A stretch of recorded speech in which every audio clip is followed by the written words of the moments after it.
इतनी भुख लगी तो मैं रोटी नहीं खाती दोपहर, कम ही नहीं लग रहा। मैंने सुबह से ला इलाहा इल्लल्लाह मोहम्मद रसूलुल्लाह पहली सवारी उतारी है अब मियाँ मीर अस्पताल की 150 रुपये की। अब मैं 150 रुपये में पेट्रोल लगवाऊँ या घर का खर्चा पूरा करूँ। मेरा नहीं ख्याल कि जिसको बैठा ही नजर आता उसको खड़ा होकर भी दिखाना चाहिए।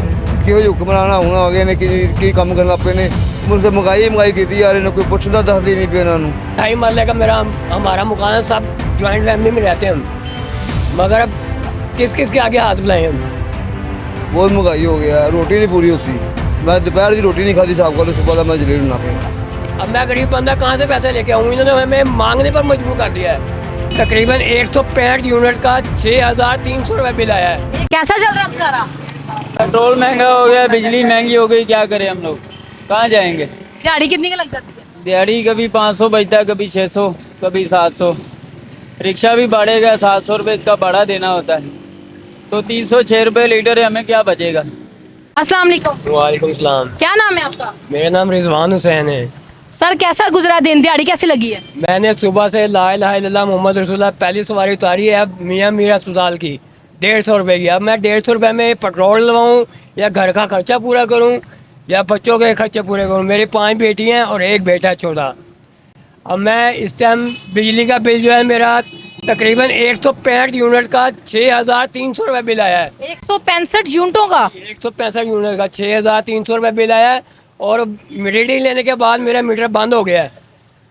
2 दिन बाद मैंने रीडिंग चेक की तो 3 यूनिट मेरे चले। मैं कंप्लेन लिखाने आया हूँ उधर दफ्तर, तो वो कहते हैं ये आपका मीटर डिफॉल्टर हो गया है, तो आपका जो है 7,000 रुपये मीटर पे खर्चा आएगा। 6,300 रुपये बिल जमा कराऊँ और 7,000 रुपये मीटर का जमा कराऊँ। अब मैं गरीब बंदा कहाँ से पैसे लेके आऊँ, इन्होंने हमें मांगने पर मजबूर कर दिया है। कारोबार बिल्कुल नहीं है, हड़ताल हुई है, ऊपर से मैच चल रहा है। इस टाइम मैं सुबह से लेकर अब तक 150 रुपये का काम किया है। अब मैं 150 रुपये में बच्चों के लिए खाना लेके जाऊँ या पेट्रोल डलवाऊँ, किस तरह फिर चलेगा इस तरह निजाम? वही इन्होंने हमें मांगने पर मजबूर कर दिया है। लोग आगे हाथ फैलाएंगे और क्या, जलील होंगे और क्या करेंगे। घर आपका अपना है? घर शुक्र अल्हम्दुलिल्लाह अपना है। हम 7 भाई हैं और 2.5 मरले का हमारा मकान है, सब ज्वाइंट फैमिली में रहते हैं हम, मगर अब किस किस के आगे हाथ बुलाएं हम। क्या नाम है आपका? इफ्तिखार अहमद। कैसा चल रहा है गुजारा? गुजारा बहुत औखा चल रहा है, बहुत ही औखा चल रहा है। मतलब की वजह है? कोई कारोबार को नहीं, इन्नी महंगाई कर दी ने, पेट्रोल इतना महंगा कर दिया ने, उतना पेट्रोल नहीं पवाते, जितने सवारी लाने उससे ज़्यादा पेट्रोल सड़ जाता है। तो बच्चे की को नहीं आती, मैं दोपहर की रोटी नहीं खाती ऐसा। बच्चे है ने? हाँ जी। कितने बच्चे? बच्चे मेरे 8 ने, 8 सारा। घर अपने? हाँ जी। बिल कितना आया सी? बिल आ गया 8,000 रुपया बिल आ गया मैनू। कभी इतना नहीं बिल आया, कभी 1,500 2,000 रुपया बिल आता है, 8,000 रुपया बिल आना पे, बिल तारे नहीं जाता मेरे को। बहुत महंगाई हो गया, रोटी नहीं पूरी होती। मैं दोपहर की रोटी नहीं खाती साहब को, सुबह का मैं जलेब ना पे। जिससे भी पूछे नाजरीन, उसका एक ही बात है कि घर की रोटी पूरी करना मुश्किल है, कि बच्चों को रोटी खिलानी मुश्किल बन चुकी है। बहुत मुश्किल हो गया है, थोड़ा भी नहीं, बहुत मुश्किल हो गया है। सबसे ज़्यादा मुश्किल रोटी हो गया है। इन्हें कम जी रोटी सस्ती रहा दे, चलो बंदा और तो चीज़ें महंगी हो गई, रोटी तो बंदा मारना बड़ा बंदा खा लो। वो भी इन्होंने इतनी महंगाई कर दी, आटा 150 170 80 रुपये किलो होया है। तो कितों बंदा गुजारा करे दसो, कि इतने बच्चे है तो किलो आटा ले आंदे हो? 80 किलो 1.5 किलो आटा ले, वो भी नहीं पूरा होता। ये लम्हा फिक्रियां हैं हजारों के लिए, हमारे जो ऊपर बैठे हुए लोग हैं जो हुकूमत कर रहे हैं उनके लिए, कि एक बंदा तोड़ा लेने की सकत नहीं रखता। एक बंदे की इतनी हैसियत नहीं है कि वो एक तोड़ा खरीद सके, वो किलो किलो आटा ला के पकाता है, और वो भी उसके लिए मुश्किल हो गया है। चीनी भी पाइया आधा किलो ले आई दी है मसा ही, वो भी नहीं पूरी आती है दिहाड़ी में। वो किस तरह होएगा सारा कुछ सही है तो बहुत सीधे मुल्क तो वेख के ना परेशान हो गए। कभी ऐसे वक्त नहीं अपनी जिंदगी होना लग पे ने, इन्होंने पता किहो जे वक्त किहो जे हुक्मरान होना आ गए ने, की काम करन लग पे ने।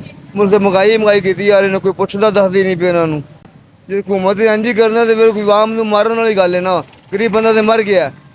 बहुत मुश्किल हो गया, बहुत ही मुश्किल हो गया अजकल रोटी खाना जी। मैं दोपहर की रोटी नहीं मैं खाती, इतनी भुख लगी तो मैं रोटी नहीं खाती दोपहर, कम ही नहीं लग रहा।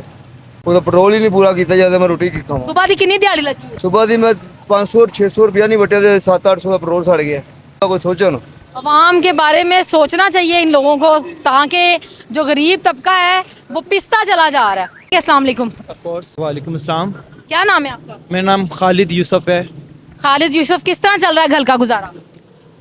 घर का गुजारा मेरा ख्याल है कि ये तो पूछना भी नहीं चाहिए, क्योंकि मैं ये समझ सकता हूँ कि मैं मास्टर्स का स्टूडेंट हूँ कि ये जो क्वेश्चन है हमसे ज़्यादा मीडिया गवर्नमेंट वो ज़्यादा पढ़े लिखे होते हैं और वो एक पोजीशन में होते हैं, किसी सीट पे होते हैं और मेरा नहीं ख्याल कि जिसको बैठा ही नज़र आता है उसको खड़ा होकर भी दिखाना चाहिए, वो हमसे ज़्यादा बेहतर जानते हैं। आप क्या काम करते हैं? मेरा प्रोफेशन टीचिंग है जी। कितनी सैलरी मिल जाती है आपको? Almost 30 round about. बिल कितना आया था? बिल मेरा जो डबल 2 माह का था वो था 56,900 और 2 माह का क्यों हुआ बिल? क्योंकि फर्स्ट टाइम जब मैंने इंस्टॉलमेंट करवाई तो इंस्टॉलमेंट करवाने के बाद भी जब हम जमा करवाने गए तो बैंक वालों ने आई डोंट नो उन्होंने क्यों इस तरह से किया, उन्होंने कहा जी हमारे पास लोड इतना है, हमने 1-2 घंटा इंतज़ार किया, उन्होंने जमा नहीं किया। जब हमें उन्होंने मूव करवाया डाकखाना की तरफ तो डाकखाना वालों ने कहा जी हमारा तो टाइम 4 बजे तक लेके हम 2 बजे क्लोज कर देते हैं, ठीक है, और उन्होंने वो नहीं किया। इसकी वजह से वो पेंडिंग हो गया। पेंडिंग होने के बाद जब वो डबल लग कर आया तो वो राउंड अबाउट 60,000। अब इतना बिल क्यों आया? क्या यूज करते हैं आप? क्या आपका रूटीन की चीज़ें यूज़ करते हैं, पंखा और लाइट और फ्रिज। आज लोगों में इतनी अवेयरनेस है, आज का लोग टीवी वीसीआर सीडी एलसीडी नहीं इस्तेमाल कर रहे, वो सहारा मोबाइल है, यानी कि लोग इस चीज़ को समझ सकते हैं कि हम कम से कम इस्तेमाल 30,000 सैलरी के हिसाब से 60,000 रुपया तो आपका ये बन गया, तो 65,000 आपका बिल हो गया 2 माह का। तो फिर किस तरीके से आपका गुजारा हुआ? 2 माह आपने कैसे घर का निजाम? इंस्टॉलमेंट करवाई है, हाफ पे किया है उसके ऊपर डाकखाने में। अब वल्लाह आलम के वो आगे पहुंचता है या नहीं पहुंचता, ये तो गवर्नमेंट की जिम्मेदारी, जो उन्होंने बिठाए हुए हैं उनको वो उनका चेक। बच्चे पढ़ते हैं? जी बच्चे पढ़ते हैं, ये मेरी बेटी है, ये बेटा है, ये पढ़ते हैं।